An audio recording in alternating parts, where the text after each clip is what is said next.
look at our schools, look at our health services. In every sub-county, there is a health center 3. In every parish, there is a health center 2. All this is what we need now to improve, is extending the infrastructure.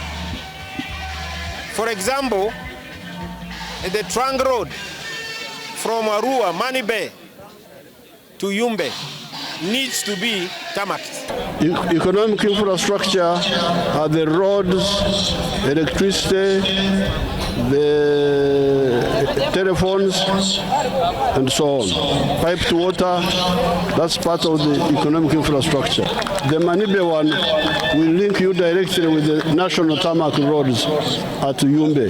And the other roads are also being worked on, like the road from Nebi, all the way to Zombo, all the way to Paida, all the way to near Aru. So therefore, in the coming Sanja, we are going to ensure that the ones which don't have government primary schools get them, and the secondary school is also constructed for the other sub-county. Download the app on App Store or Google Play Store now. Vision Digital Experience, the future of media.